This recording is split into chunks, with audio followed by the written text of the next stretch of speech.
Ladies and gentlemen, this is the 12th and final round. Right hand, Golovkin steps in and down he goes again. Unbelievable. Mayweather makes him pay. What a rookie mistake. A sensational left hook by De La Hoya. It's facts. I'm the best. You know what I mean? Sometimes I don't want to believe it myself, but it's the truth. I'm the best. I'm going to show you how great I am. From Southern California, this is the Last Round Podcast. And we're back once again on the last round here for episode 96. Thanks again for joining us, whether you're listening on Spotify, Stitcher, Apple Podcasts, YouTube, Boxing Socials, YouTube. One day, I just need to say one of those random podcasts that we have.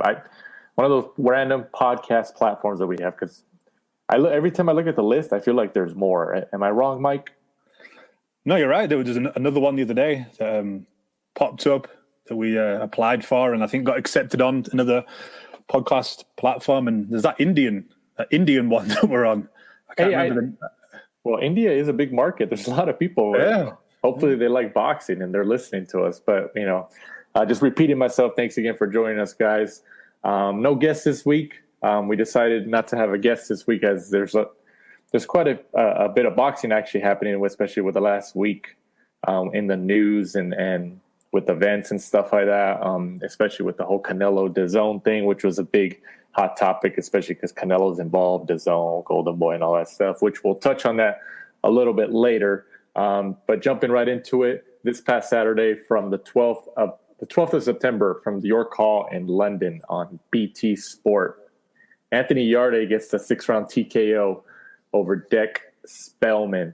Yarde hadn't had a serious fight since August 2019, which is, I believe, when he lost to Kovalev. But he actually had pretty good moments against Kovalev. There was a moment, a round or two in that fight against Kovalev in Russia where Yarde looked like he was about to take him out. Kovalev looked like he was dead tired, and he was just kind of running on fumes. But he was able to survive, and then Kovalev was able to get the victory out in the end. But what did you think of Yarde's performance, Mike? Good performance, in spells. I don't think Dec Spelman's, ever going to win a world title, but, he was a hard guy. You could see that Yarde was kind of collecting the rounds. Early on, I thought Dec Spelman actually probably won the first round. Then Yarde I don't know whether because he'd been off for so long and he wanted to get a few rounds in, just get some bit more exposure, a bit more time under the lights. But eventually he wore him down, and maybe a little bit of a premature stoppage. I think Yarde was going to finish him off, but Spelman kind of beat the count. The referee looked at him and waved him off, and Spelman was kind of a little bit pissed off. I think that was the first time he'd actually ever been stopped. He'd lost, but he'd never actually been stopped. So I think that was something he'd rather have. Either have got knocked out or, lost on points, kind of go out on his shield. But, I think the question really is, where does Yarde go from here? Is he going to go back down the WBO route? He's not in an easy division. You've got those big names, Kovalev still around, Bivol, obviously, Artabedabiev, who's actually just, broke his ribs and his fight has got cancelled. Gilberto Ramirez, somebody that's what I was thinking of too, just because I feel like a fight between Ramirez and Anthony Yarde would actually be a pretty good competitive fight. I think so. I think they're both matched up pretty evenly just by the eye test. What do you think? No, I agree. Ramirez, I think it'd be a very good test for Ramirez, probably be, his toughest test because, Yarde's, big tough guy. He'll get in there. He's showed his pedigree against Kovalev, where I think if you look at Ramirez, he's 40-0, I think, and he's never really faced anybody of note. I think we probably both agree on that. I like, Joe Smith Jr. I think that would be a good war, but I think, with Joe Smith Jr. winning his last fight, he's put himself, in a mandatory position. I don't know whether he'd really want to, drop back down to face something a bit like Yarde. Callum Johnson, I like that as a British dust-up. Callum's been up there, fought Beterbiev, come unstuck against him. But I think that would still be another test for Yarde. Right. Because, in my opinion, Yarde's kind of got a very odd resume. He's got a lot of D-level and C-level fighters. And then he just jumped up and fought Kovalev, who's probably an A-class fighter. And then he's just gone back down again, and now he's fighting guys again that really he should beat. There's never really been a steady progression. He's never done like D, C, gone up to B, earned himself a mandatory position, then for the A-level fighter. So interesting to see, which route they go down, him and Tundi Ajayi. I think Anthony Yarde's still in a good position, even though he did lose last year to Sergey Kovalev. And I think he had another fight earlier this year, just before COVID. He got the win there, but it wasn't anybody significant, just to kind of get him back in the rhythm. But I like Yarde. I think he's still got a lot left ahead of him. Like we just touched on, Gilberto Ramirez, I think would be a good fight. Bivol, I think would be a good fight, even though Bivol was a world champion. Bivol's in terms of Bivol's in a tough spot, man. Like he's obviously a good fighter. He's a world champion, but like he just doesn't bring anything to the table in terms of the money and the business aspect, which is why nobody wants to. He can't secure a big name opponent or somebody who's who would help make money with him. Like he's in a tough spot, but in terms of Yarde, I think he's still got a lot left ahead of him. Excuse me, especially if Sergey Kovalev is. I mean, does Sergey Kovalev, has he retired? Has he officially? He hasn't officially retired, right? I know recently out here in Southern California, his assault charge in the county of San Bernardino, I think, just got dismissed or something like that. I saw recent news about that where it just got dismissed or something like that, so he doesn't have to go to trial for that or something like that. I don't quote me on that, but I believe I saw something about that. I don't think he's necessarily retired or he's announced that he's retired, but I mean, I think both you and I know that Kovalev isn't going to be the same. So Yarde, I think at this point is in a better position in the light heavyweight division than Sergey Kovalev is. What do you think? I'd agree with that. I think, Kovalev with the rumored DAZN deal he signed for the Canelo fight, I believe he got that. And then, like a comeback fight was part of the deal. So I'm sure he's probably got at least one more well-paid fight from, DAZN. So I'm sure we'll see him back against what kind of caliber of opponent. I don't know. Is he just going to cash out? He's been at the pinnacle twice. So probably come back one last payday, and then, that's all we'll see from him. Never know. Maybe Yarde will want a rematch against Kovalev, and I think Yarde would be the favorite this time, but we'll see. Also moving on that card, Mark Heffron. Hopefully I pronounced that right. 25-1-1. Fights to a draw, a 10-round draw with Denzel Bentley like the car. What do you think about this matchup, Mike? Close fight, depending on what style you like. I think, looking at the Twitter, some people had Heffron winning. He'd come in, throw some good blows, come forward fighter where, Denzel Bentley was more of your slick backup fighter, worked on his back foot, came in with some good shots. So it really depended on what kind of style you liked, because everyone seemed to, pick, one, and then somebody else would pick the other.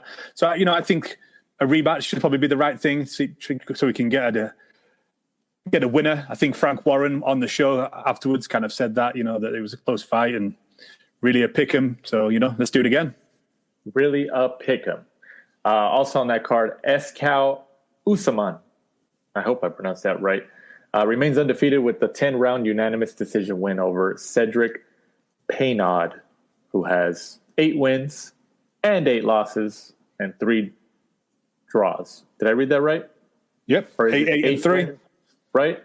Yep. 8-3. What did you think about Usman's performance, his unanimous decision win?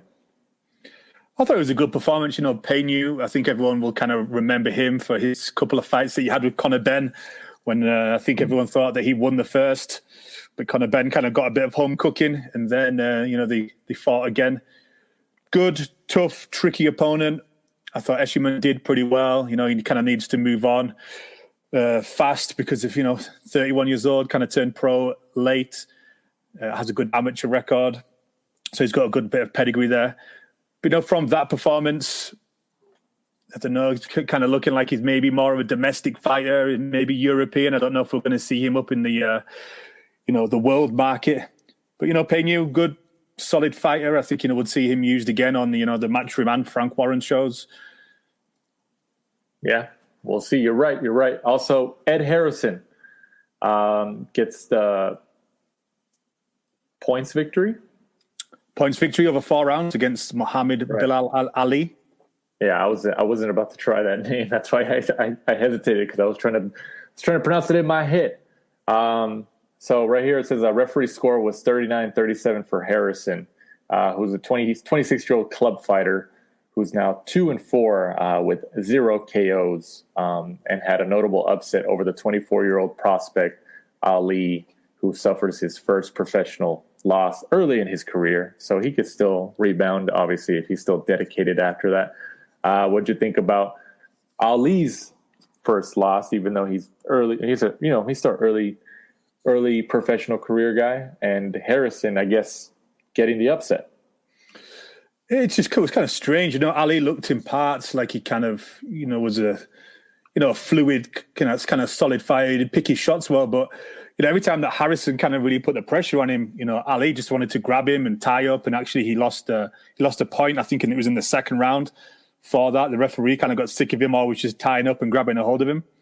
I don't know whether it's lack of sparring, whether, he just needs to do some more sparring to, be used to people putting the pressure on him instead of, him being the forward fighter. I thought it was, kind of funny at the end that the referee had obviously given his card in and announced Harrison as the winner, but the announcer, for some reason, announced Muhammad Bilal Ali as the winner at the end. The referee had to go over and tell him, like, no, that's the wrong guy. Come on. Kind of made for a funny moment. I mean, that's always going to happen in especially in boxing and MMA. You would think, just because you have to rely on one person, and usually most of the time the announcer gets it, I would say 98% right most of the time. But there is that one time that it happens when it's a major fight and it's got a lot of eyeballs that people are like, oh my God. I remember, wasn't there one with Michael Buffer where he announced somebody as I think it was a fight in, I don't know if it was England or somewhere over there in Europe. Do you remember that? I know he's done it a few times when people have coming out, he's pronounced their names wrong, or he said the same person twice. Right. He does seem to make a few more mistakes, in his later years. Yeah. He's still really good though. He still, sets the bar, but it does happen. It still does happen here and there. So, also rounding off that card in another 4-rounder, Joshua Frankham gets his first professional win with unanimous decision over Kevin McCauley. What'd you think about Joshua's performance? I thought he looked good. He kind of got signed to Frank Warren. He's the cousin of Tyson Fury, and Tyson Fury told Frank Warren, how good he was and has an eye for potential. So, Frank listened to him and signed him up. I thought McCauley, the opponent, did well. He's 15, got 208 losses and 12 draws. So, he's obviously a good, solid journeyman. He kind of went in there, gave Frankham a good 4 rounds. Frankham's from a fight family. You've got, Charlie Frankham is also signed to Frank Warren. So, good 4 rounds early on in his career. Hard to really tell, when he's fighting a journeyman. You just have to just wait and see. He looked good, though. Right. Yeah, hopefully. Still early. Still extremely early, the earliest you can be in your professional career. Moving on, also this past Saturday from the Bubble. The Bubble's still going. It's been going on for months at the MGM Grand in Las Vegas on ESPN. Mean Machine Kavalauskas gets the 8th round TKO over Michael Zuski. This was for the vacant WBC Americas title, which is, I don't even think we should even mention these titles anymore, especially when it's not a world title. They're like I feel like it changes every single time with these less than world titles. But, I digress. This fight, I don't know about you, Mike, but this, up until the TKO, this is a close fight. Mm-hmm. I mean, what'd you think? No, I agree. Afterwards, Cal Moretti from Top Rank actually put a snapshot of the cards, which had two of the judges had Zuski ahead, 67-65, and then the third judge actually had Kavalauskas, 67-65. So that just goes to show it was it was a close fight, and I thought early on, Cain Velasquez was having, some luck. He looked like he was getting through with those hooks. Zuzki went to his corner. I don't know whether his corner told him or whether, he just noticed. He changed his style, came out, kept the right hand higher to stop Cain Velasquez coming through with those left hooks. And, he just was boxing from the outside. Cain Velasquez just let it to come forward, to try to land those big, heavy shots. So it was a very good tactical fight, but eventually, Cain Velasquez just managed to wear him down with those thudding shots. Man, you could hear, with no crowd there, you could just hear how hard Cain Velasquez hits. Right. People may remember him, he was a former Terence Crawford opponent. Right. They knocked him down, too. Where they just used to call him Mean Machine because nobody could pronounce his last name. Yeah, that's right. Yeah, he knocked Crawford down as well. And then he also knocked him down again when I think it was an actual knockdown, but they called it a slip. Yeah, but he did get knocked down. He did. Yeah. So it's just where to go from here. He's won. He won that fight, picked up a lesser WBC belt, but he's a top ranked fighter. Well, yeah, but you don't think that Top Rank is still keeping him active and hope that he gets more wins because from their perspective, from their angle for Crawford, it's smart because it gives them something to at least have like as a plan B. If they put out Mean Machine out there a couple more times or one more time and he gets a notable win over a better name or something like that, and Crawford obviously can't get a fight with Brook, obviously he hasn't had anything announced, or if he fights Brook or what have you, Top Rank can rely on Mean Machine again and be like, oh, the rematch, Mean Machine's even better prepared this time. And the only reason because they would entertain a rematch is because, one, like you said, Mean Machine is a Top Rank fighter. I'm sure he has an agreement with them for a couple fights.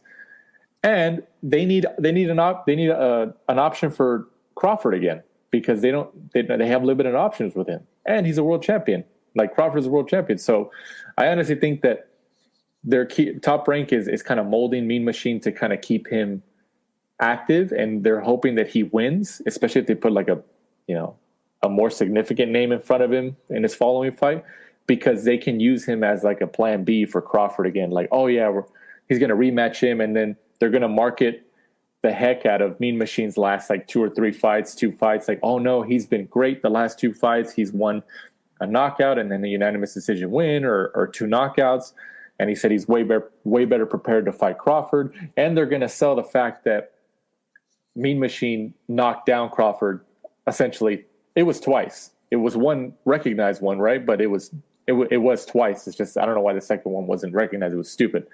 But I mean, that's what I think. I think Top Rank is molding him to keep him as another opponent for Crawford in the future, especially sometime next year. What do you think? I agree with you, but it's who wants to see it? Well, yeah, but I mean, like, that's what they're doing. But you're right. Who wants to? We don't want to see it again, but that's what they're doing.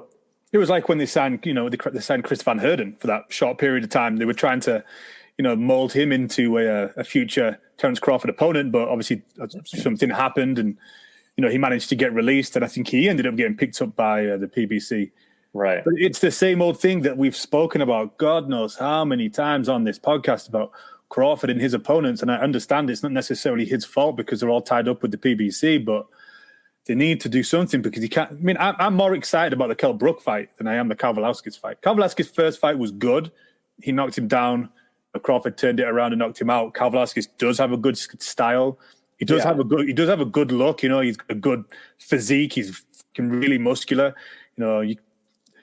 Powerful shots and stuff like that. But I think he's kind of made for Crawford. I think maybe Crawford got caught a little bit cold and took it maybe a little bit too lightly because of how skillful he is compared to Cain Velasquez. Right. And I think if they fought again, I think Terence Crawford personally would go in there. He'd more switched on this time, and I think he would get him out of there. It's earlier. It's the same old thing, dude. Is like, who wants to see that? We need to see some names on that resume. I don't even think the Brook fight is going to happen. I really don't. I think when they were reporting on the ESPN broadcast a couple weeks ago or whatever, they were reporting the negotiations between Brook and Crawford. There was and they put a graphic up on the screen, and like I know we touched on this before, but they put a graphic up on the screen saying, "Oh yeah, there's a report saying that Brook was offered, $2 million or whatever to fight Terrence Crawford," and it's just like, what report? Like, you guys are Top Rank, ESPN, like you guys know the details, like. But honestly, that was their way to try to put pressure on Brook. That's because they put it on the broadcast. Because when do you ever see that? I mean, that was their way to try to put pressure on Brook because, I think from my perspective, I think they were having a tough time negotiating with Brook and Eddie Hearn. I think he's still promoted by Eddie Hearn. So they were just like, you know what, let's just put it on the broadcast, try to put pressure on them so we can get more eyeballs on the situation. And I honestly don't think anything's going to work out. They're either going to have to pay Brook whatever number he's asking for, or he's not going to take the fight. And even then, if they pay him the money, nobody's still going to want to see it. Even though you're right, I'm more intrigued in a Brook Crawford matchup than a obviously Mean Machine rematch.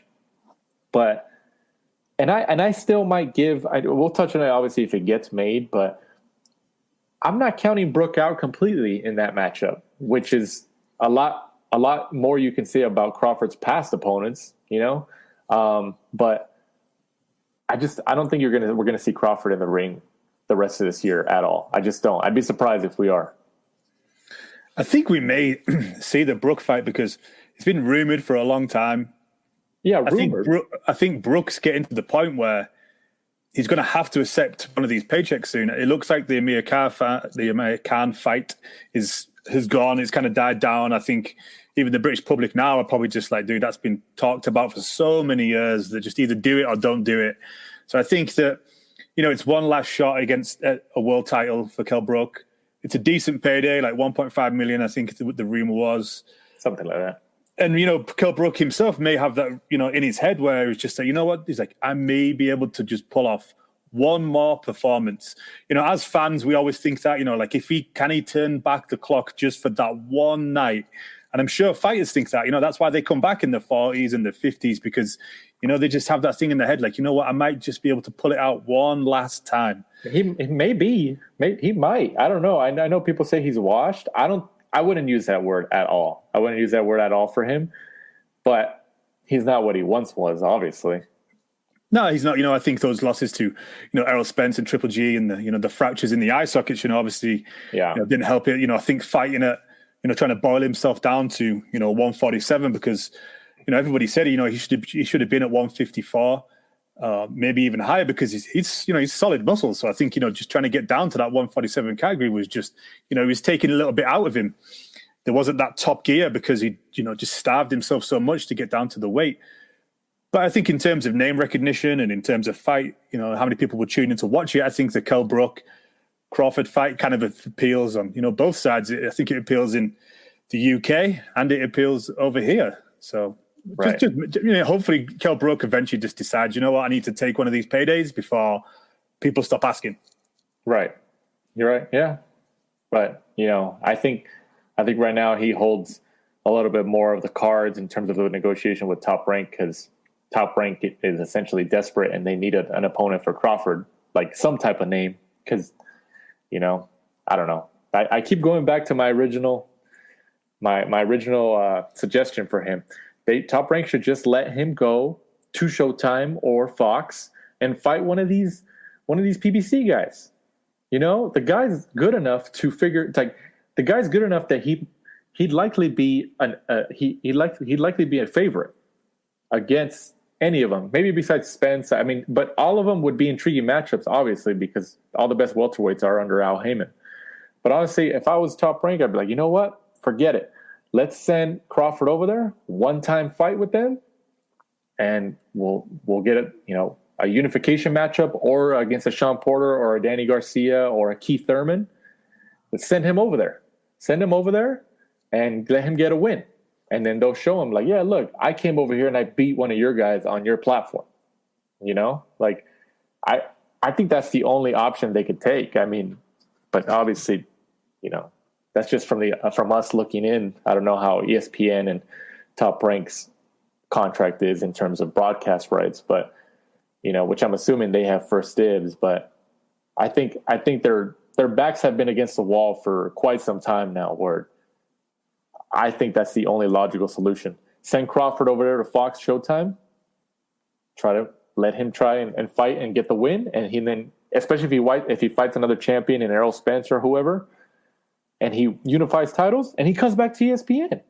That's what they did with Jose Ramirez, and he went to DAZN and unified. He became unified champion over Mo Hooker, and look, now he's a unified champion on ESPN. And I would say, arguably, that, I mean, in terms of popularity, more known, who do you think is more known, Jose Ramirez or Terrence Crawford? Who do you think? Exactly. It's hard. Terrence Crawford is popular in the world of boxing as such, but Ramirez has a lot more loyal fans because he has that Mexican fan base. Right. And the annoying thing about your idea is that, if you interview Bob Arum, he can say whatever he wants. He can say, I've offered, PBC this amount of money, and right.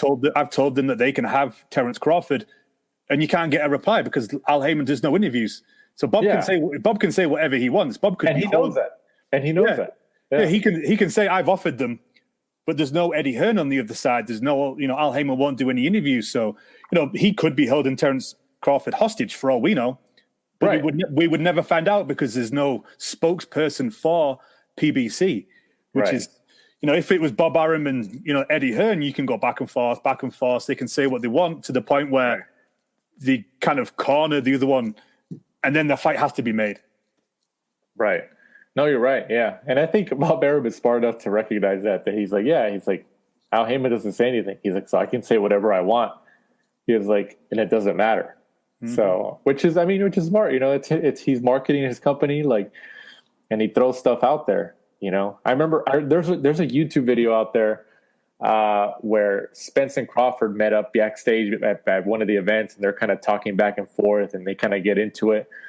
And I remember Arum shows up, and Crawford and Spence's posses are both right there, and Arum shows up, and then I think Spence says I was like, oh, he says that Al Heyman, or Spence says to Bob Arum, he's like, oh yeah, Bob Arum says that Al Heyman is fake, that he's not real or something like that. And then Bob Arum is like, what are you talking about? He's like, you said in an interview that Al Heyman isn't real.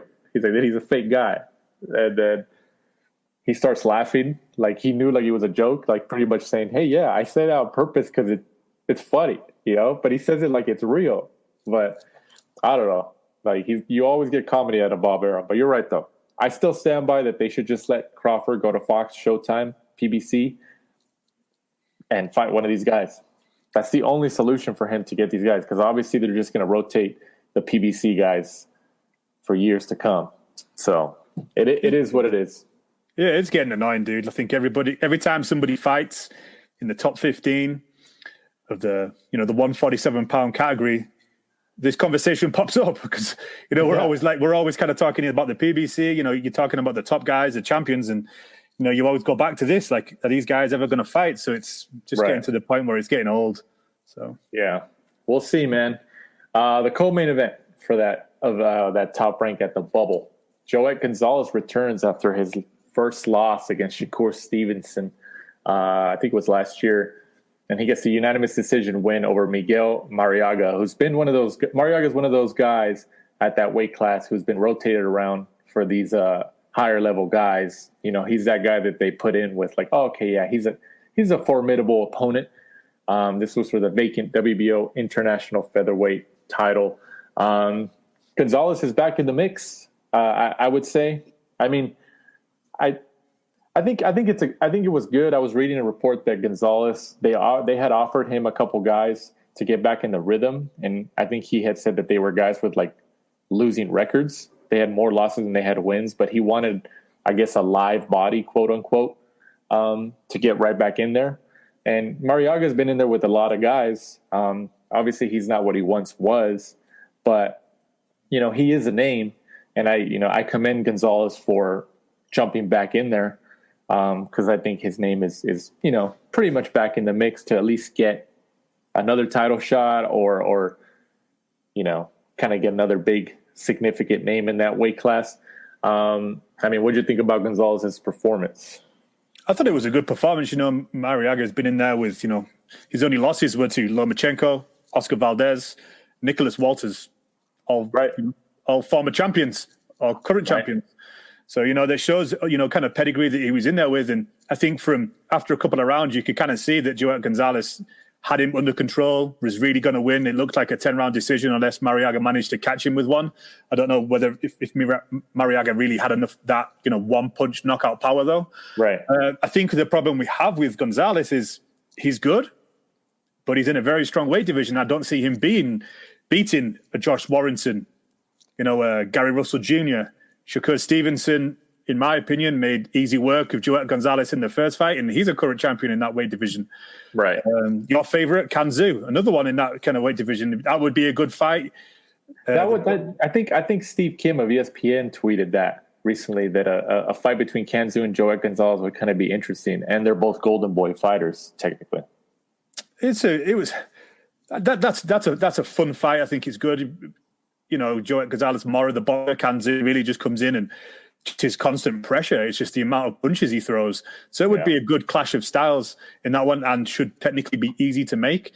So, that's probably the one that we would see. But it looks like, Joet Gonzalez this time, and, in his previous run at the title, he always seems to go down the WBO route. I mean, it's true. I mean, but you got to commend like Golden Boy and Top Rank regardless, is that like, they're willing to send, at least Golden Boy lately has been willing to send their guys over to Top Rank on ESPN to get their guys opportunities. I mean, this is the second fight in a row that Joet Gonzalez has had, and it's pretty much under the Top Rank and ESPN banner, even though he's a Golden Boy DAZN fighter, if you will. So, hey man, like, in terms of Golden Boy putting it out there, you gotta give it to them. I think if you look at it from that standpoint, Matchroom and Golden Boy, at least in the last maybe 2 years or so, or year, they've, I guess, worked across promoter lines more than anybody at the moment, or am I wrong? No, I would say so. I think Golden Boy have really come out on top, I think, on quite a lot of them. When he sent over Teixeira to the Top Rank show, and he came back with the world title. Right. So, Golden Boy, sneakily in the last year kind of built a very good stable after, I think me and you have said on the podcast, we kind of thought they seemed a little bit light in terms of, world champions and real pedigree. They kind of relied on Canelo, and then, Ryan Garcia popped up, and then Virgil Ortiz. But, ever since then, slowly but surely, they've kind of picked up a lot of world titles. Josh Franco, Teixeira. Right, yeah. Sneaky good stable. No, sneaky good stable. Yeah. You can always, I mean, that's why like people talk a lot of crap about different promoters. They talk about a lot of crap about Golden Boy and stuff like that. And that, De La Hoya might have his behavior and stuff like that, or now with the Canelo lawsuit, as we'll touch on everything. But I mean, they've been around like since 2002. Like, I think that's when De La Hoya incorporated Golden Boy as an actual business. So I don't want to even say that they've been surviving. Like, I think that's the wrong word, because that pretty much says like they've been on the decline, which I don't think so. I think it's just like they always find a way to, make it back, or make it back to some type of prominence or something like that. Obviously Canelo's the cash cow, but you got to give it to them. They're sending their guys over to all these other promoters, like, especially Top Rank, and then it's working out. The risk is working out for them, and they're getting rewarded. So, it is what it is. But just really quickly, the scores for that fight for Gonzalez's win over Marriaga were 97-93, 99-91, and 99-91, all for Gonzalez. So it looked like it was a clean sweep for Gonzalez. And he's obviously going to be watching the fight, which is in October, I believe the 9th of October, between Emmanuel Navarrete and Lubin, which is for the vacant title that Stevenson vacated, I believe. And Lubin is a Thompson's Boxing guy, I believe. I think he still fights under them. Mm-hmm. So that's a cool thing. Lubin, I've been following him last couple of years, and it's cool to see these. It's always cool to see these local regional promotions, especially the one I would say I think you would agree. Thompson's Boxing. It's probably the most prominent local promotion we have here in the Southern California area, and it's always cool to see those guys actually work their way up and then get like on a big stage like that, right? No, it is. You know, I think the biggest name that people would know would be Danny Roman. Obviously, was a Thompson's Boxing figure, went over to Japan, picked up the world title, ended up unifying against TJ Doheny. And then obviously ended up losing to Akhmat Meladov earlier this year. Right. In the UK, I would say Thompson's is similar to like Steve Goodwin, and they're actually very similar in the fact that Thompson is a builder, and so is Steve Goodwin. They both seem to have the same job outside of boxing. That's crazy. It is good when you see those guys who are on the smaller stage and they're not earning that much money. Literally earning like a few $100s a fight to eventually work all the way up to a world title. Because it's slightly easier for those guys that come out of the Olympics, walk straight into some good money.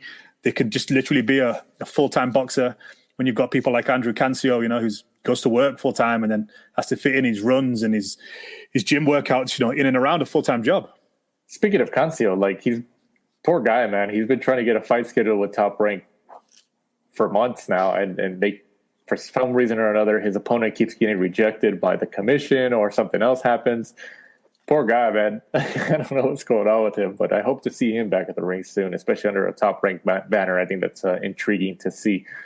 Moving on, fight previews. This upcoming Saturday, the 19th of September, once again from the Bubble in Las Vegas on the Plus, ESPN Plus. Jose Pedraza, 27-3, goes up against Javier Molina.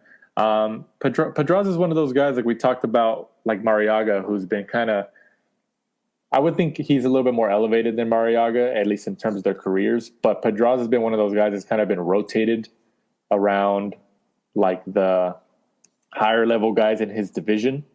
But he did, I think the most notable one loss that he had was against Lomachenko, but he did give Lomachenko. There was moments where he gave Lomachenko a pretty decent fight, even though he ended up on the losing side of the matchup. But what do you think about between this fight between Pedraza and Molina?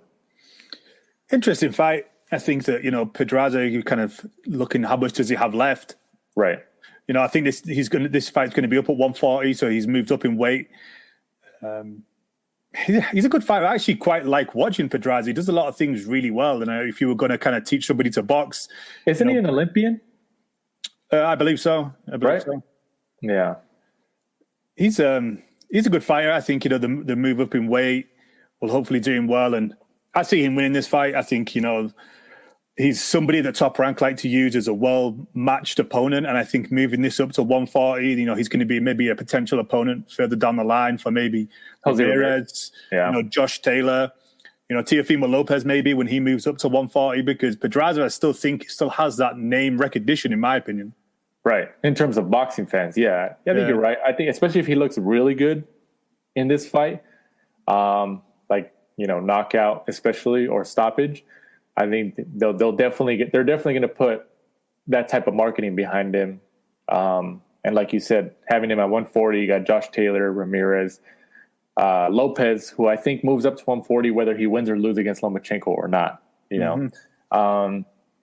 So yeah, I still think Pedraza has enough left in the tank to keep it going. And now that he's in a new division, like you said, at 140, there's a lot more intriguing matchups, especially if he can keep that spark that, boxing fans know he has in terms of talent. Also on that card, I can never say his name. You got to say it, Mike. F.A. Ajagba, 13-0, and Jonathan Rice, 13-5-1 in a big heavyweight clash. I believe this is Ajagba's first fight under the Top Rank banner since he left PBC. Whoa. Kind of good signing for Top Rank, really, because they have a lot of up-and-coming heavyweights. Obviously, Pulev, Tyson Fury, right. Guido Vinella, who signed with Sam Jones. Trying to think who else they have. Jared Anderson, the real big baby, as he calls himself. Jarrell Miller, if he ever comes back, another heavyweight signed to Top Rank. So they have a lot of. You don't think, real quick, you don't think that the Top Rank terminated their relationship with Jarrell Miller after his last time? I think it's over. I don't think they're going to give him another chance. At least not Top Rank. I don't think so, man. I think they had a clause in there just because he has a notable history.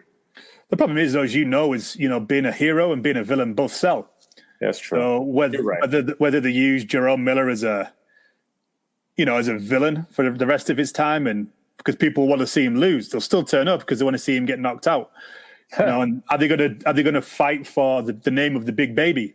They get Jerome Miller in there. They get Jared Anderson in there. Whoever wins can keep that moniker. Can keep the moniker. That's funny. That's true. Yeah. Now you're thinking like a promoter, Mike. WWE style, that. WWE style. Yeah, you're right. But I'd be surprised if they do, even though that does work in terms of a marketing aspect with that matchup. And like you said, Jarrell Miller could be like a villain that they could sell. Obviously, it works. People like seeing the hero and the villain, especially in boxing. I'd still be surprised if Top Rank gives him another chance ever since he popped this last time. So they gave him a chance already last time, but I don't know. But you're right, though. Like, it happened. Just think how big the fight would be. They keep Jerome Miller under wraps until the end of next year, maybe 2022. He comes out and Tyson Fury, Jerome Miller press conference. They can both talk. Tyson Fury can be the hero. Tyson Fury can tell the crowd, I'm going to rid this, steroid taking guy. I'm going to get him out. I'm going to beat him so bad he has to leave boxing. Jerome Miller he'll do it. He's a payday. He'll play the villain. He speaks well. Look at him when he played the villain against Anthony Joshua. Perfect. Right. You're right. Crazier things have happened in the sport of boxing over the years. So I guess I shouldn't be so surprised. I should adjust my emotions in terms of being surprised if that does happen. But we'll see. As time moves on, so does boxing.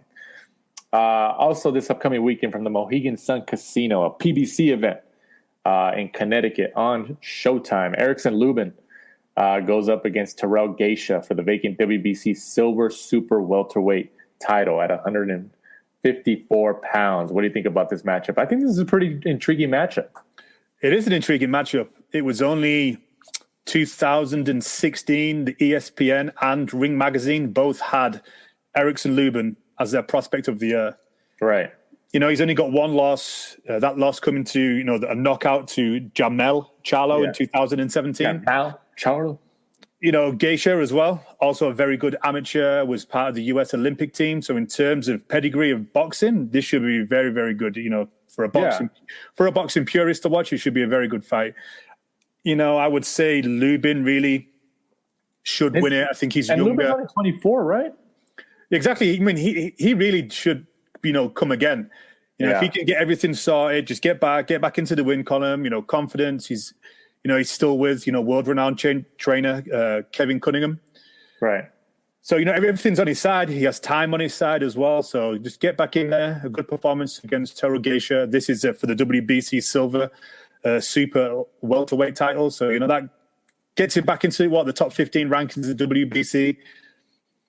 Slowly but surely, I think we should see Lubin come again. Just depends how much that knockout affected him mentally, because that was a nasty knockout. Bad. Yeah, the first round uppercut. Yeah, it was really nice though. It was a nice knockout. Yeah, it was punch perfect. Because at the time, a lot of people were riding with Lubin, and they were kind of thinking that Charlo was just kind of like a flash in the pan. He was just loud and brash, and a lot of people were saying that Lubin was going to go in there and school him, but he walked straight onto it. Yeah.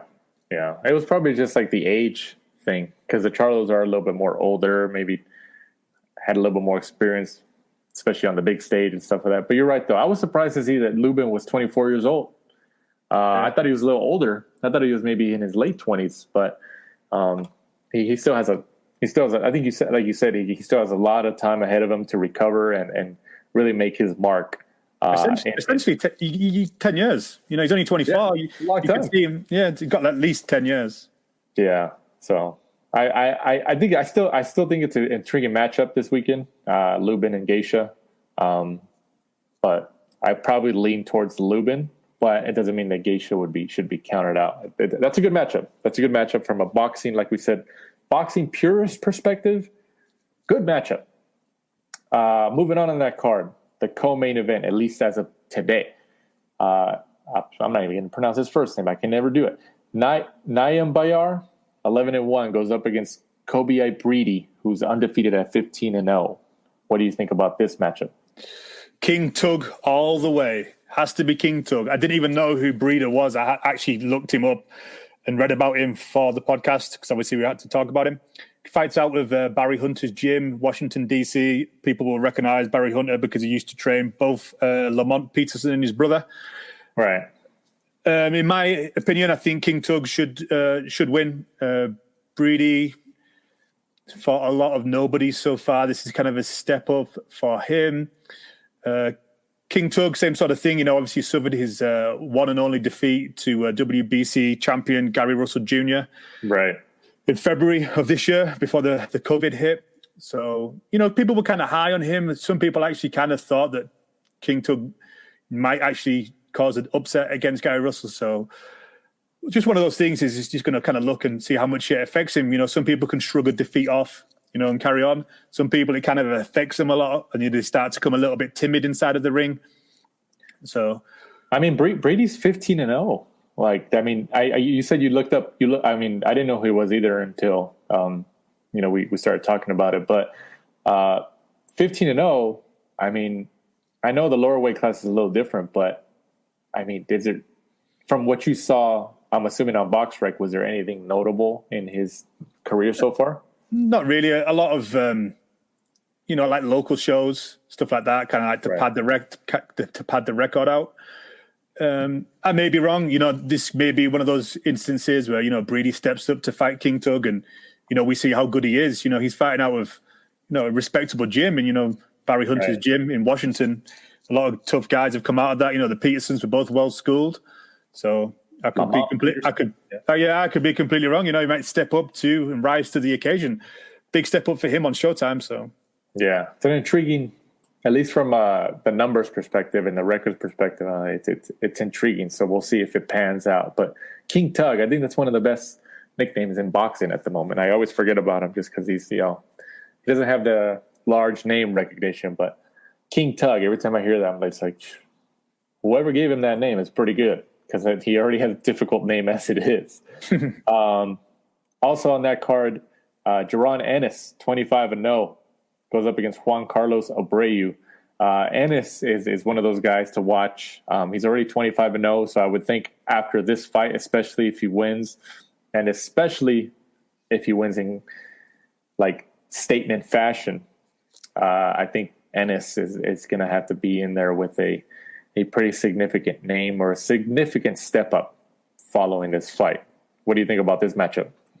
Completely agree. I think anybody that kind of follows boxing closely, they've seen, you know, Jaron Ennis. A lot of people have been tipping him as, you know, they'll want to watch. And I think this year should have really have been his, you know, come out year. He should have really have come to the, you know, the casual fan's mind because, you know, he's unbeaten, 25-0, 23 KOs. So he gets in there and he gets people out of there. Which is what people want to see. 2015 National Golden Gloves champion, ranked number one as an amateur at the 141-pound division before he turned pro. Pretty much everything you can do, he's done. He's accomplished. He's got a good style. He's from Philadelphia, so he's from a big boxing city. Right. Unfortunately, I think maybe 2021 now, you know, because obviously he wins this. We're already through, you know, halfway through September. It's looking like, you know, 2021 on some of those bigger shows, and hopefully gets in there and fight some of the big names. And I think everything and every person in boxing thinks he's going to be eventually be a world champion. So seems like it. I mean, who do you think following this fight, especially if he wins, who would you think would be a formidable opponent for him in his following fight? The thing is, you've got to look at is who's with the PBC. That's the problem that we have. No, that's true. Yeah, I know. Obviously, a lot of people in and around his weight division are with PBC, but are they going to want to match them up? You know, you've got your Errol Spence, Terence Crawford, and Manny Pacquiao, Sean Porter, Keith Thurman, all those guys.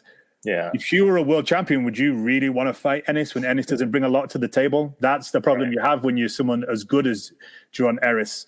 Unless they're going to buy it, literally buy the title for him and give it to Ennis, Do you think that PBC, and probably not, but do you think that PBC would consider sending Ennis to ESPN for a Crawford fight? Just because Ennis obviously isn't on the name recognition in terms of business that Garcia, Thurman, Porter, Spence, all them are. So do you think they would be like, oh yeah, we could do that? I mean, I still don't think so because they really want to box Crawford out, but I think it's possible. They're sending one of their, lesser known names, I guess, but he's still a star prospect, if you could call him that. Right. That would be a hell of a fight. Two very, very, very good boxers. And that would be a great fight, as a boxing hardcore, if you could call ourselves that, I guess, right. If you watch everything. That's a great fight. And it's win-win for, PBC. Ennis doesn't hold the belt. He could go over there with the chance of bringing one back. Yeah. I mean, it's a fight I'd love to see. I think the problem with Ennis, I could just touch on, is he's that good but brings nothing to the table. At the minute, he doesn't really bring money because he doesn't bring a world title. He has that Philly crowd. He has the PBC behind him, and hopefully Al Heyman will just start kind of throwing a little bit of money around to give him a title, because they're all kind of being held hostage by that small group of people for the last couple of years. What about Virgil Ortiz and Ennis? Great fight. I'd love that fight. I think that's probably the best matchup between both of those guys at their respective careers right now. I think that's the best matchup. That's one of those where I think that you'd rather see it with either one or two world titles down the line, yeah. But like you say, it's one of those things again where the same problem we've had with Crawford is you may have to do it without a world title because you can't get your hands on a world title because they're all, being held hostage. Look at Virgil Ortiz. None of them are in Golden Boy. Yeah. Not one world title. So that guy, he's got it hard unless, somebody thinks they can easily defeat him and they just give him a chance, because you have to get yourself, into a mandatory position where you have to force it. Right. Yeah, I think that's the plan. Hey, for a Virgil Ortiz, if they're going to try to just force him into a mandatory position and try to force the hand of some of these other world champions at 147 at PBC and Top Rank. But we'll see. But I like Ennis. I like following his career, and I keep repeating, following this assumed win, which obviously it's not definite, but I think he needs a significant step up fight or name. I think he's ready for it. And obviously I'm excited to see where he goes from there. Moving on to the news and notes segment of the last round. Probably the most talked about topic in the last week or so, and probably why a lot of people tuned in this week, because it's likely in our title already. DAZN, Golden Boy, and Canelo at odds right now.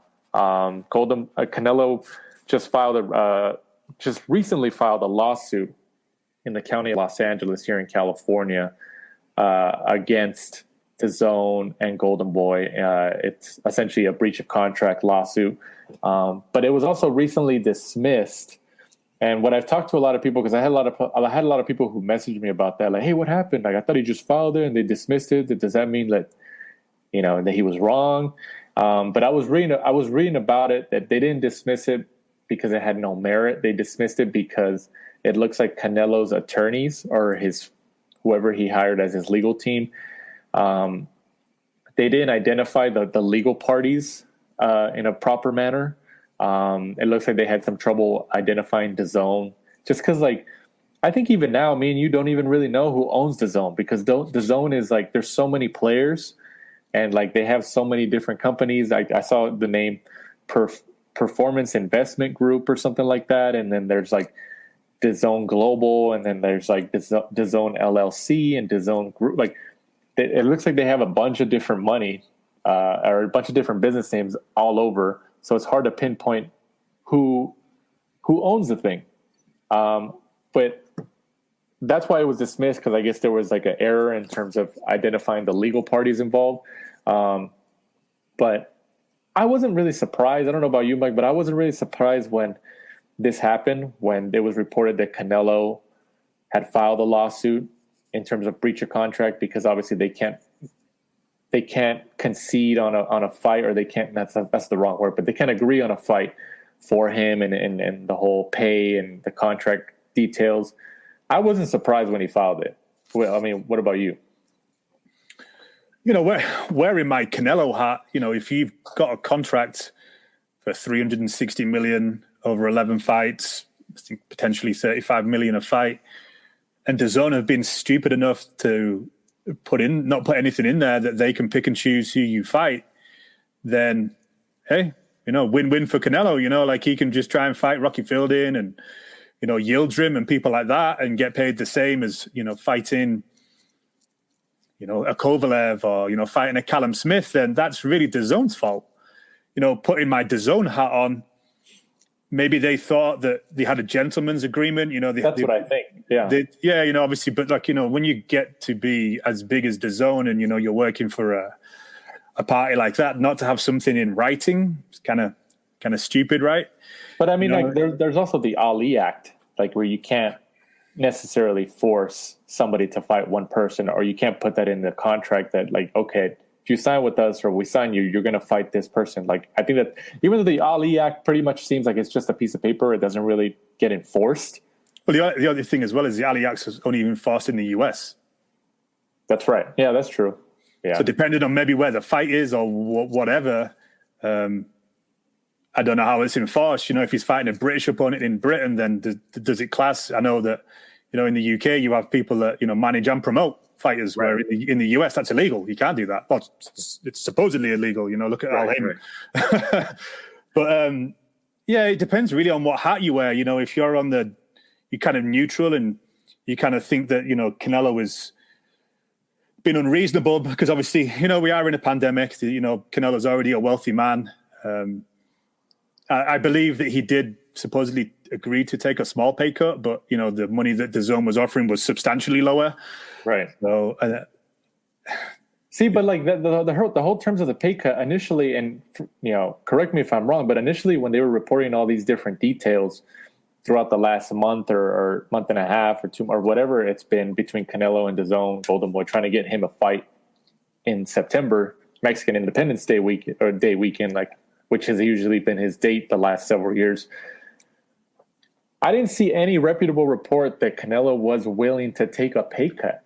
I saw that DAZN wanted to reportedly cut his purse in half, so from 35 to about, you know, 17, 18 million. But I never saw anything reported that Canelo said, well, I won't take 50%, you know, half, but I'll give you like 20% or 30% or 15% or something like that. I never saw anything like that until recently, until the lawsuit was filed. That's when I read something that said that he was willing to take a 30% pay cut, but DAZN still fought back against that and they wanted more. I mean, am I wrong? No, that's right. You know, I think I read it was from ESPN, I believe, Steve Kim's article.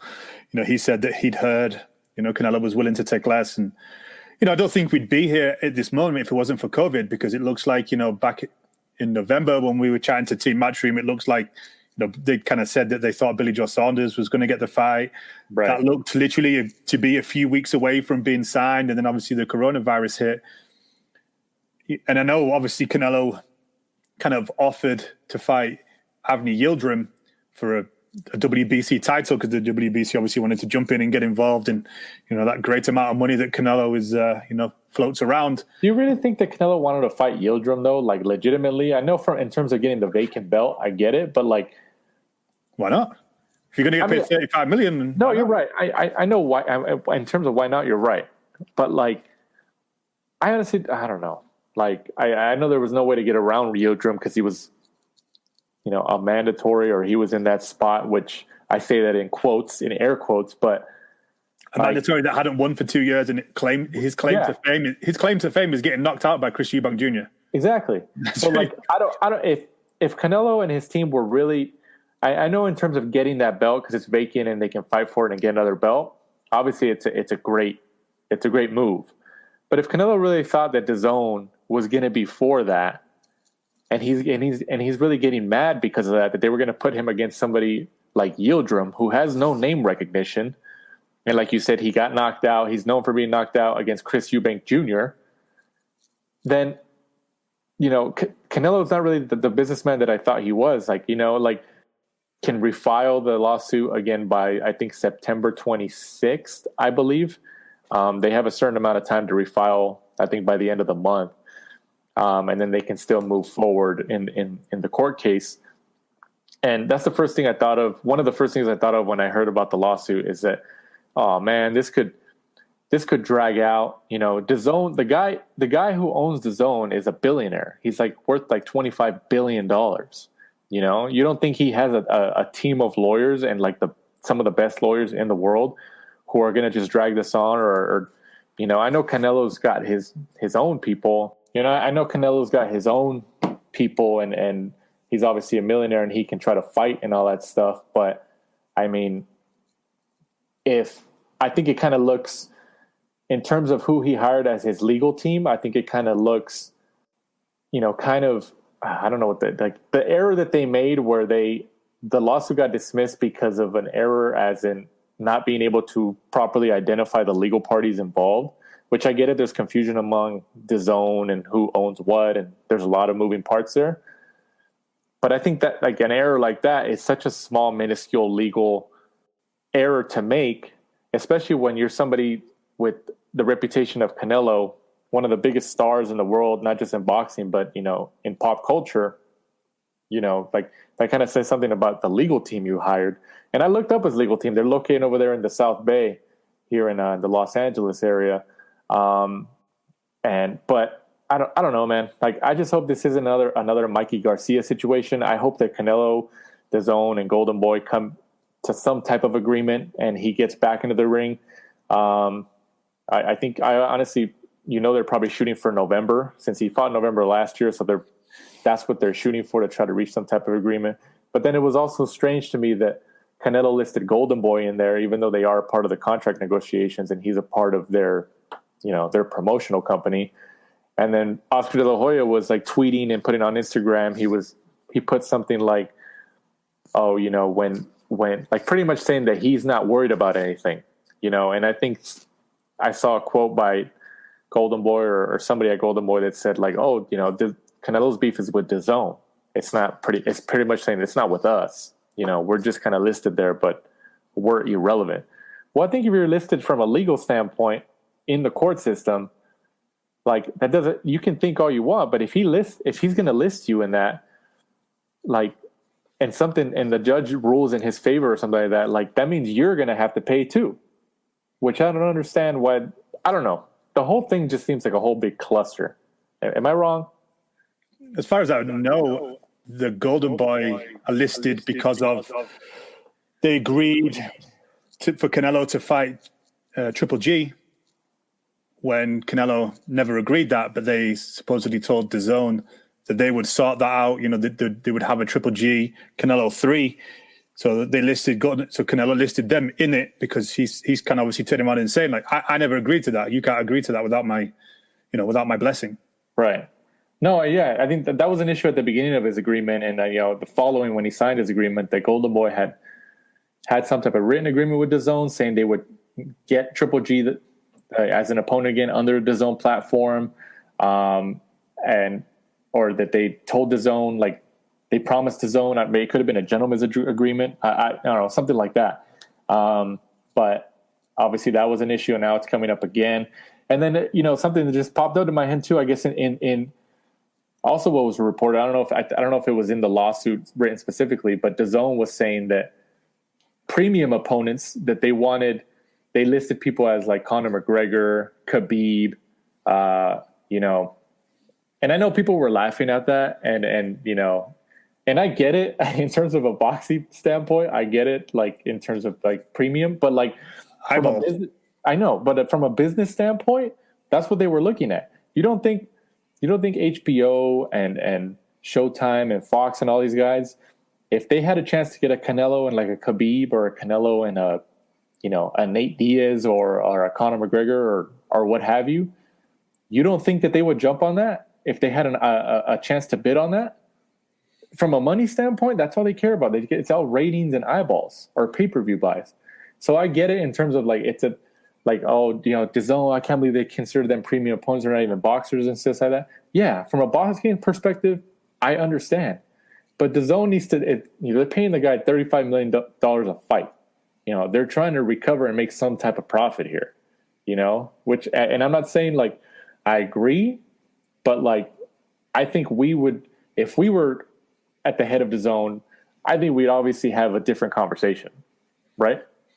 No, I would agree. It's like kind of like we touched on before, if you've got your business hat on, all you care about is subscriptions and eyeballs. So, that's why we're getting people like KSI and Logan Paul and Jake Paul fighting, because they're getting paid well, and DAZN are getting, subscriptions and, eyeballs into boxing.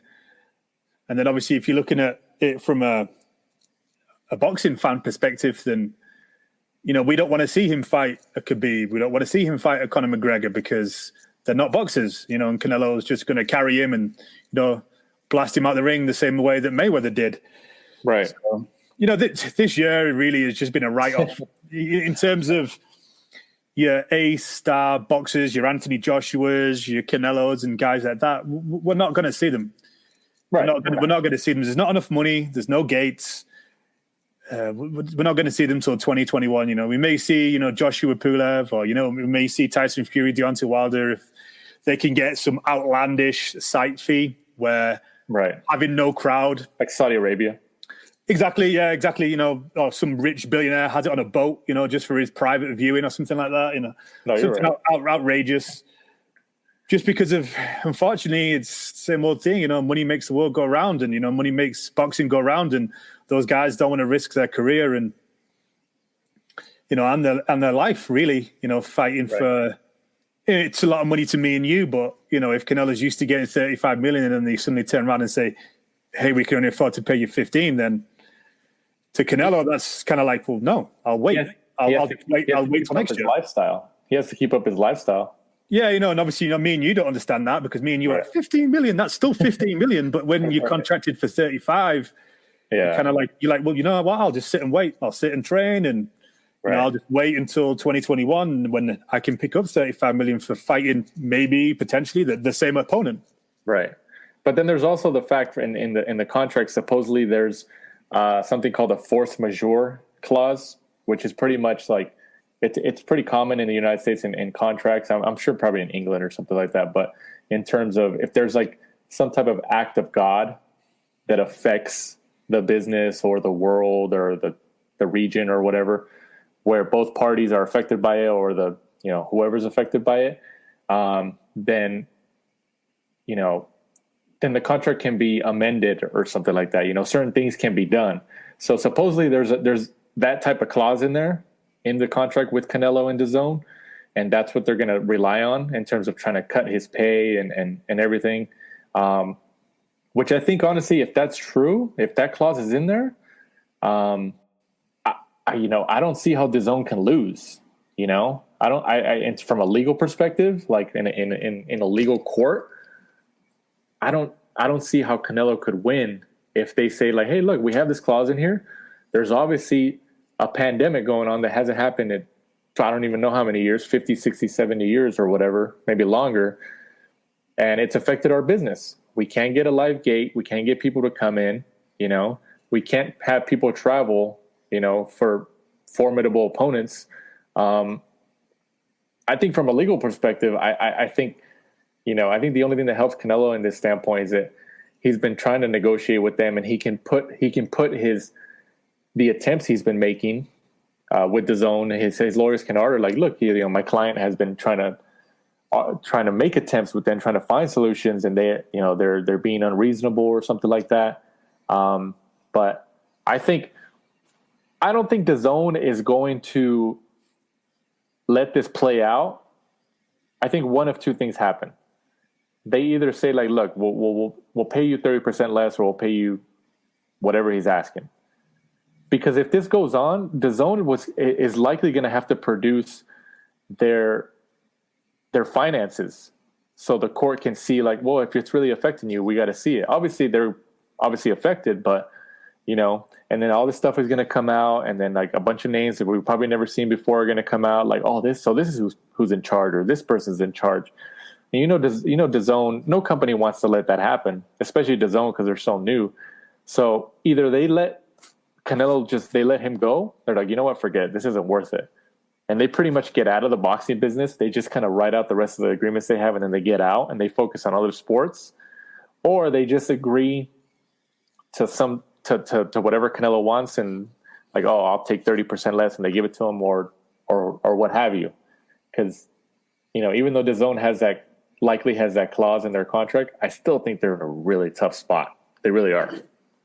Yeah, I would be surprised if, DAZN's contract isn't watertight. You wouldn't think that they would be such a big, world-renowned company. I know obviously this is kind of their first exploit-ish into boxing, but you would still think that they would have legal teams, good enough to make sure that they can get what they want. And at the same time, if Canelo gets a legal team to look into it, of course they're going to take the legal action, because if they don't get paid. At the end of the day, and if you've got somebody like Canelo that is worth millions and millions of dollars, and you can drag that out through the court for a long time, as a legal representative for him, you're making bank. Right. Win, lose, or draw, those guys are getting paid. So like when you see Canelo walking through your door, you're kind of like, ka-ching, here we go. This guy's going to get taken for a lot of money, so... Right. I don't know, dude. You're going to tell Canelo you've got a case. Yeah, we can, we can get around this, because at the end of the day, like even if the contract with DAZN is watertight, you're going to tell him that so you get paid. Right. Yeah. I mean, we'll see, man. Obviously, so far this is also a cluster, and we'll see how it pans out. But I think that they were reporting that DAZN didn't consider Callum Smith and Billy Joe Saunders premium opponents. I mean, when they say premium, obviously they mean money, subscribers, ratings, all that stuff, watches, listens, or whatever. That's what they mean. So from ignoring the boxing aspect of Callum Smith and Billy Joe Saunders, obviously they're premium opponents in terms of boxing, especially Billy Joe Saunders against a Canelo. I think we can all agree on that. But when you take away that aspect and categorize it as premium from a finances standpoint, what's your take on that, Mike? I think there would be classed as premium when you look at DAZN moving into the UK market, because obviously that was the reason they were going to fight them in May, was because obviously DAZN that weekend had looked at starting it in the UK, so that was why the two opponents were potentially Callum Smith and Billy Joe. But you think it's realistic that Canelo would have went to the UK to fight one of these guys, even though they probably could have sold out a stadium just because it's Canelo's first time in the UK? I think that could have happened. But do you really think that Canelo would have went to the UK to fight one of these guys? Not necessarily gone to the UK. They maybe would have just had the fight at a more suitable time for the UK market. They could have done it in Vegas, but done it slightly earlier. Maybe. Because, that weekend was when DAZN was obviously going to start in the UK. So I'm sure they would have had to have accommodated the UK market somehow. Right. I don't know whether the fight would have been in the UK. Canelo might have done, just because, look at his career so far. He's done multiple weights. He's fought obviously mainly over here in the US and Mexico.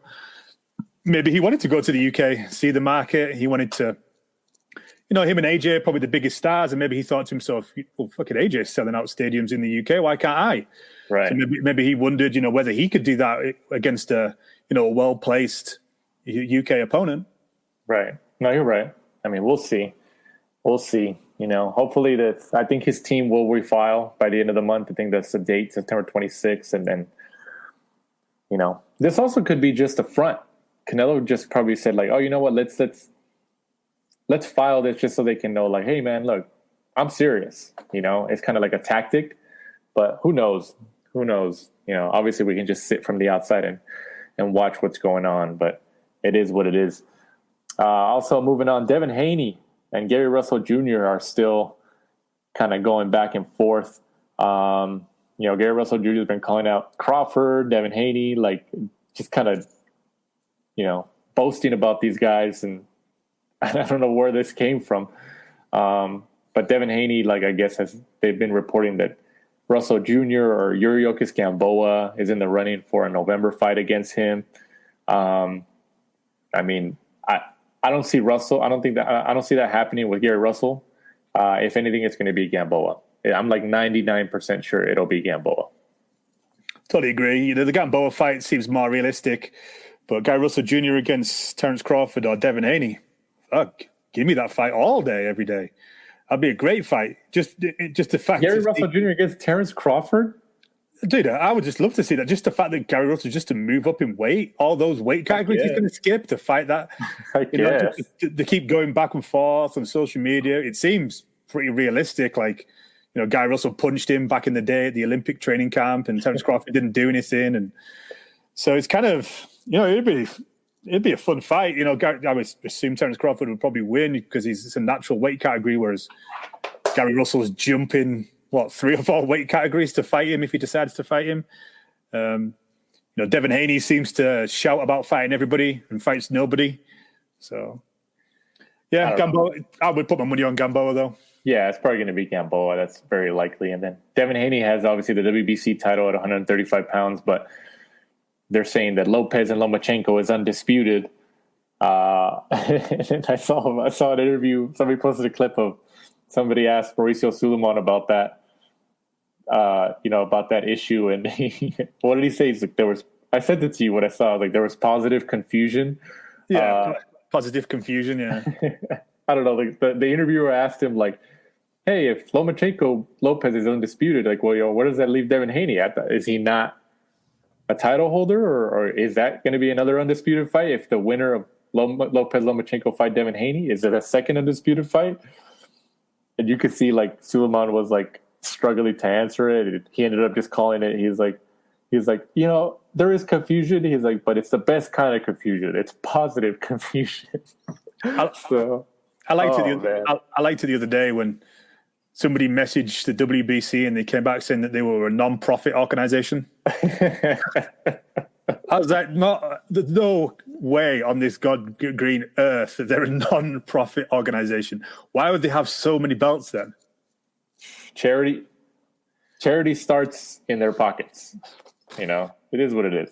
Everybody knows, man, but it's fun to rag on these promotional companies sometimes. I think we're always surprised, even though we know what's coming down the pipe. We're always surprised at what's coming next. So, moving on, the September 26th Showtime pay-per-view led by the Charlos. Is going to cost $74.95. From a boxing standpoint, wait a minute. I can see your face. Obviously, people listening to us on audio can't see your face right now, Mike, but I can see it. I saw a lot of complaining for $74.99, and I get it. I'm not saying that I don't have any reservations, but from we keep going back to this term, boxing purist standpoint, that's a really good card. It is a good card. Obviously you've got Charlo, Derevyanchenko, Charlo Rosario, Casemiro against Duke Micah, Danny Roman against Juan Carlos Payano, Brandon Figueroa, Luis Nery. So that's 5 world title fights. Right. Some really good fights, but it's just $74.95. Like, well, what do you think? What do you think a reasonable price point would have been? It's hard to say, isn't it? Because in terms of like, I think $49. I think $50. I was going to say $50, but then at the same time, we've probably paid $75, right, for a card before where you get 1, maybe 2 good fights because all the money's gone to their main event. Right, that's what you're paying for, is the main event. Yeah, whereas this, you're actually paying $75 for 6 good fights. It just doesn't have that one marquee name, which is, right, I think brings the confusion, because you're kind of thinking, well, what the hell am I paying $75 for? It doesn't have a Mayweather, it doesn't have a McGregor, but, right, you're actually paying really more for the actual entire card. Right. Where normally you get, like I said, like 1, maybe 2 fights, and the rest of it is just up and coming guys who are picking up a couple of $1,000 because the main event's stolen 90% of the budget. I saw something on Twitter after this news was reported that said that, and it was kind of interesting. it was pretty much saying, I think I messaged you about it, or we talked about it on the phone, where it said that, when a pay-per-view is announced, obviously you can buy it way in advance when it's essentially the price point is announced. The earlier you buy it, the lower the price point is. So, and obviously the closer you buy it to the event or on the day of the event or what have you, it's at the highest it'll be. So it encourages fans to buy it earlier because it's just say, okay, it starts at $44.99. They announce it today. And as the weeks go by, it goes up, 49, 54, 59, 64, 69, whatever, until it gets to whatever, $75 or whatever like that. You know what I mean? Like, so it encourages people like, oh, well, I'd rather buy it now because I'll save $25, instead of buying them on the day of, I honestly think maybe from a business perspective, I don't know what the details are behind the scenes, but I honestly think that's not that bad of an idea that should be ran like as a type of trial. I mean, what do you think? Yeah, that's not a bad idea, just to see how many people decide to jump in early and, saves $25. I'd be intrigued to see really the figures, for this afterwards, with there being really no marquee name on there. Right. It's going to be intriguing to see, especially with the coronavirus. Are people going to want to jump in on, $75 pay-per-view with no marquee name? Right. So it'll be interesting to see the figures for that during this time. Yeah, but we'll see. But I saw a lot of people complaining, but we'll see. Obviously they have to charge that much because all these fighters have guarantees, especially the Charlos. So, and there's no gate. So you think if there was a gate, do you think they would still charge $75? I honestly think it would have been more. I don't know, because you said it, like you got to look at those. I'm sure the Charlo brothers probably, their guarantee's pretty high. Derevyanchenko's probably a decent amount because he's had some good fights. Rosario probably gets paid okay just because he's a world champion. He's never really had huge paydays. Right. Casemiro, Duke Micah, Danny Roman, I think they probably don't earn a great deal. Neither does Payano. Brandon Figueroa, maybe. Brandon Figueroa seems to always get onto these like Showtime and Fox. I think he gets some pretty decent paydays. Not crazy, but yeah, his consistency on these cards kind of might give him something. Same as Luis Nery. He's been in and around for a long time, the world title. So I'm sure he gets paid okay. Right. But we'll see. But either way, it's still a very intriguing card. It's a very good card from top to bottom. So for $75, from a boxing standpoint, boxing purist, I don't know how many times we've used that word in this episode already. It's a good card. Is it worth $75? That's something you're going to have to decide. And also rounding off, your favorite of mine, Andy Ruiz Jr. And Julio Cesar Chavez Jr., the Mexican stars in boxing behind Canelo Alvarez, have been seen training with Jorge Capetillo in Las Vegas. Capetillo, for people who don't know, for our listeners who don't know or are not aware, Capetillo was the cut man for Tyson Fury's fight against, I believe, Otto Wallin. He was on our show subsequent to that fight, so you can go back if you want to listen to his interview following that Tyson Fury fight. He talks about that fight. He was on our show, but both Chavez Jr. and Ruiz have been seen training with Capetillo in Vegas. Chavez Jr. was surprising for me. Ruiz wasn't really surprising, but Chavez Jr. was. I mean, what do you think about that whole partnership right there? The Ruiz one was just kind of odd because he kind of came out saying that he was going to go with Reynoso and never seemed to show up. He seemed to, the coronavirus hit. He seemed to be just kind of training by himself. Next thing, he was training with Capetillo, and I was like, okay, he's just in Vegas. He's just using the gym. Do you think? I thought about that too, but like, obviously, for the Reynoso, Canelo is the lead guy in their stable, and because Canelo didn't fight and they were still training him, and then Ryan Garcia's still there and stuff like that. I mean, do you think they really just said like him and Ruiz just kind of split? They're like, oh, you know what, it's not going to work out. There's just too much stuff going on, or do you think they just Ruiz just kind of knows, like, all right, well, I'm not going to be the priority here, so I'm going to go somewhere where I'm going to be able to get some work. Capetillo's not really a trainer, but he knows the business enough to kind of give you some work. And I honestly think Ruiz is just trained to keep himself in shape, and he's went up to Vegas because, you know, obviously COVID was happening up there. It was opened a little bit earlier as compared to California. But I still think he's going to train with Canelo and the Reynosos, just because Ruiz is new to the spotlight, and he wants to be around Canelo. He wants to be around the Reynosos. I think he loves that attention factor. So I don't think that partnership is gone. I just think that it's on hold for now.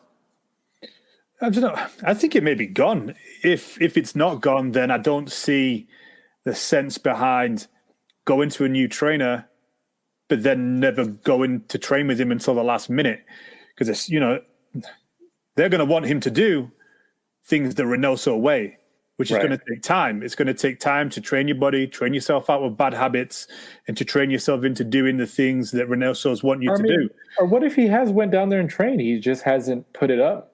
I mean, just because like we don't see it online. I know he posts a lot online, but like, what if he has and he just hasn't posted it? Like, and him and Reynoso, they know that they've trained together. They just haven't publicized it. That could happen. He might have been down there, but he hasn't been down there a lot, because don't forget Capetillo's gym's in Vegas. That's true. And obviously, you know, Reynoso's is in San Diego. Yeah. So it's just kind of, did he want to be the big fish in a small pond? And that's why he went with Capetillo, because he knew that, you know, if he goes into Reynoso's gym, there ain't no bigger fish than Canelo. No, right. Yeah. But we'll see. And then Chavez Jr. just showing up there was crazy too. I'm sure Capetillo, he seems like a really good guy. He was like, hell yeah, I got Ruiz and Chavez Jr. here. It's like, you know, I'm sure he's happy, which is cool. You know, good friend of the show over there, Jorge Capetillo in Las Vegas. But as we wrap up here, we appreciate you guys listening, whether you guys are listening on your drive home from work, or on your drive to work, or if you're just listening to us in your home, you know, you're outside, you have some earbuds in or what have you. Obviously, we appreciate it like we do each and every week. And before we sign off, Mike, go ahead and tell our listeners where they can follow us. It's going to be at The Last Round 12 on Twitter and Instagram. And obviously be sure to join us next week for the fight reviews and previews. We've got the big Josh Taylor fight coming up on the 26th. Coming up on the 26th. So for my co-host, Michael Shepard, I'm Danny Z. This is The Last Round. Thanks for supporting and listening to the show. Follow us at The Last Round 12 on social media. Rate, review, and subscribe. This is The Last Round.